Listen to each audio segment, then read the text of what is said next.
TV 24 news ವಾಹಿನಿಗೆ ಸ್ವಾಗತ.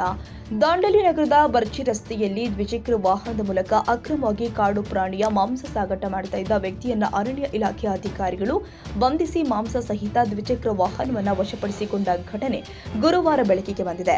ನಗರದ ಗ್ರಾಮೀಣ ಪೊಲೀಸ್ ವಸತಿ ಗೃಹದ ಸಮೀಪ ಬರ್ಚಿ ರಸ್ತೆಯಲ್ಲಿ ತಾಲೂಕಿನ ಕೆರವಾಡ ಗ್ರಾಮದ ನಿವಾಸಿ ರಾಜು ಮಂಜು ಪೋತದಾರಿ ಎಂಬಾತನು ತನ್ನ ದ್ವಿಚಕ್ರ ವಾಹನದಲ್ಲಿ ಕಾಡು ಪ್ರಾಣಿಯ ಮಾಂಸವನ್ನ ಅಕ್ರಮವಾಗಿ ಸಾಗಾಟ ಮಾಡ್ತಾ ಇದ್ದ. ಈ ವೇಳೆ ಗಸ್ತು ಕಾರ್ಯಾಚರಣೆಯಲ್ಲಿ ತೊಡಗಿದ್ದ ಅರಣ್ಯ ಇಲಾಖೆ ಅಧಿಕಾರಿಗಳು ಆರೋಪಿಯನ್ನ ತಡೆದು ಪರಿಶೀಲನೆ ಮಾಡಿದಾಗ ಅಕ್ರಮ ಸಾಗಾಟ ಬೆಳಕಿಗೆ ಬಂದಿದೆ.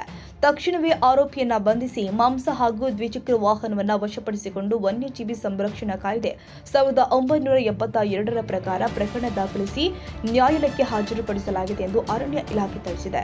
ಈ ಕಾರ್ಯಾಚರಣೆ ಉಪ ಅರಣ್ಯ ಸಂರಕ್ಷಣಾಧಿಕಾರಿ ಪ್ರಶಾಂತ್ ಕುಮಾರ್ ಕೆಸಿ ಹಾಗೂ ಸಹಾಯಕ ಅರಣ್ಯ ಸಂರಕ್ಷಣಾಧಿಕಾರಿ ಸಂತೋಷ್ ಚೌಹಾಣ್ ಅವರ ಮಾರ್ಗದರ್ಶನದಲ್ಲಿ ವಲಯ ಅರಣ್ಯಾಧಿಕಾರಿ ಎನ್ಎಲ್ ನದಾಫ್ ರವರ ನೇತೃತ್ವದಲ್ಲಿ ನಡೆಯಿತು.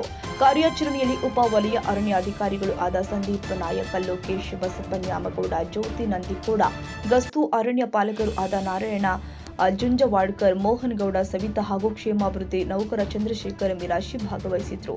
ಕ್ಯಾಮರಾಮನ್ ಲತೀಶ್ ಚಾಟ್ಲಾ ಜೊತೆ ಸರ್ಫರಾಜ್ ಶೇಖ್, ಟಿವಿ 24 ಕನ್ನಡ, ದಾಂಡೇಲಿ.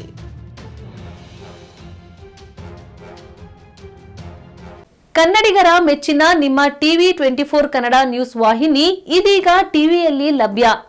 ಕರ್ನಾಟಕ ಮತ್ತು ದೇಶ ವಿದೇಶದ 360 ಡಿಗ್ರಿ ಸುದ್ದಿ ಹಾಗೂ ಉತ್ತರ ಕರ್ನಾಟಕ, ಬೆಳಗಾವಿ, ಬಾಗಲಕೋಟೆ, ಧಾರವಾಡ, ಹಾವೇರಿ, ಗದಗ, ಬಿಜಾಪುರ ಜಿಲ್ಲೆಯ ಕ್ಷಣ ಕ್ಷಣದ ವಿವರವನ್ನ ಪಡೆಯುವುದಕ್ಕೆ ಟಿವಿ 24 ಕನ್ನಡ ನ್ಯೂಸ್ ವಾಹಿನಿಯನ್ನ ಲೈಕ್ ಮಾಡಿ, ವಿಡಿಯೋಗಳನ್ನ ಶೇರ್ ಮಾಡಿ, ಕಮೆಂಟ್ ಮಾಡುವ ಮೂಲಕ ನಮ್ಮ ವಾಹಿನಿಗೆ ಸಹಕಾರ ನೀಡಿ ಮತ್ತು ಚಾನೆಲ್ ಅನ್ನ ಸಬ್ಸ್ಕ್ರೈಬ್ ಮಾಡಿ. Thank you.